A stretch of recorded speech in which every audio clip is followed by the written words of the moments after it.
સુરત સહિત સમગ્ર દક્ષિણ ગુજરાતમાં રેડ એલર્ટ જાહેર થતાં જિલ્લા તંત્ર સંપૂર્ણ એલર્ટ મોડ પર છે। જિલ્લા કલેક્ટર તેજેશ પરમારે પરિસ્થિતિ પર સતત નજર રાખી જરૂરી તમામ તૈયારીઓ પૂર્ણ હોવાનું જણાવ્યું છે।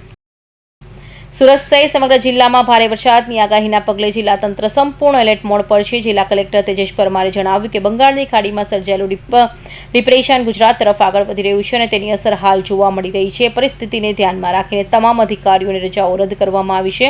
ગ્રામ્ય વિસ્તારમાં એક એનડીઆરએફ, જ્યારે સુરત શહેરમાં એક એનડીઆરએફ અને 2 એસડીઆરએફની ટીમોને સ્ટેન્ડ બાય રાખવામાં આવી છે। દરેક ગામમાં આશ્રય સ્થાનો તૈયાર રાખવામાં આવ્યા છે અને નીચાણવાળા વિસ્તારમાં રહેતા લોકોને જરૂર પડે તો સલામત સ્થળે ખસી જવા સૂચના આપવામાં આવી છે। કલેક્ટર લોકોને બિનજરૂરી બહાર ન નીકળવા અપીલ કરી છે। સાથે જણાવ્યું હતું કે હવામાન સિસ્ટમમાં ફેરફાર થઈ રહ્યો હોવા છતાં તંત્ર પરિસ્થિતિ પર સતત મોનિટરિંગ કરી રહ્યું છે અને કોઈપણ પરિસ્થિતિનો સામનો કરવા સંપૂર્ણ સજ્જ છે। કૌશિક પટેલનો report, Hind TV news, Surat. બંગાળની ખાડીમાં જે ડીપ ડિપ્રેશન ક્રિએટ થયું હતું તે અત્યારે આગળ વધતું ગુજરાતની નજીક આવી પહોંચ્યું છે અને તેની અસર સુરત જિલ્લા અને શહેરમાં પણ વર્તાવા લાગી છે। વહેલી સવારથી જ સુરત જિલ્લા અને શહેરમાં વરસાદ વરસી રહ્યો છે અને તેની તીવ્રતા ધીરે ધીરે વધવાની છે। આગામી 24 થી 48 કલાક દરમિયાન આ જે વરસાદ છે તે ભારેથી અત્યંત ભારે વરસાદ સુરત જિલ્લા અને શહેરમાં થવાનો છે।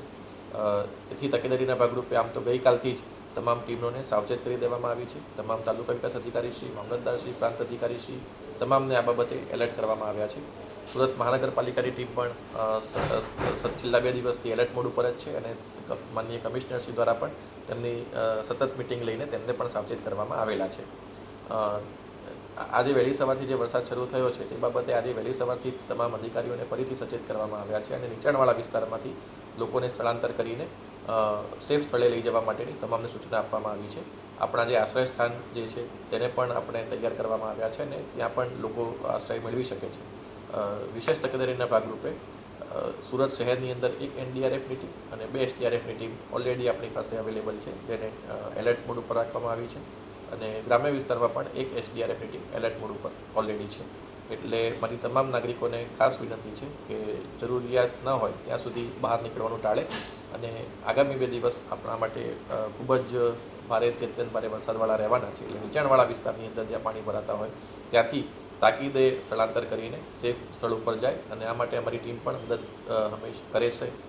વધુમાં ઘણી વખત લોકો જ્યારે પાણી આવતું હોય ત્યારે જોવા માટે નીકળતા હોય છે અને અલગ અલગ સ્થળો જતા હોય છે। તેવા લોકોને પણ મારી ખાસ વિનંતી છે કે પોતાનું 2 વ્હીલર કે 4 વ્હીલર લઈને આ બધી બાબતો માટે બહાર ના નીકળે। વરસાદ જ્યાં વધારે વરસતો હોય અથવા તો જ્યાં નીચાણવાળા રસ્તા હોય ત્યાં ઓવરટોપિંગના કારણે પણ ઘણી વખત પાણીના વહેણ આવવાની શક્યતા હોય છે। તેથી આપણે સાવચેતી રાખી અને અકસ્માત નિવારવા માટે આ પ્રકારની જે એક્શન્સ છે એને ના કરીએ। ડુમસ અને સુવાલી બીચ જે છે ત્યાં પણ અત્યારે લોકોને ના જવા માટે સૂચના આપવામાં આવે છે અને આના માટે પોલીસ તંત્રનો પણ આપણે મદદમાં લઈ રહ્યા છીએ। છેલ્લા 2 દિવસથી આમ તો આપણી સમગ્ર ટીમ આ માટે કાર્ય કરી રહી છે, પણ આગામી 2 દિવસ છે ખૂબ જ આપણા માટે ભારે વરસાદના રહેવાના છે। તેથી મારી તમામ નાગરિકોને ફરીથી નમ્ર વિનંતી છે કે નીચાણવાળા વિસ્તારમાંથી તાકીદે સ્થળાંતર કરીને ઉપરના વિસ્તારમાં જાય અને શક્ય હોય ત્યાં સુધી જરૂરિયાત ન હોય ત્યાં સુધી બહાર નીકળવાનું ટાળે।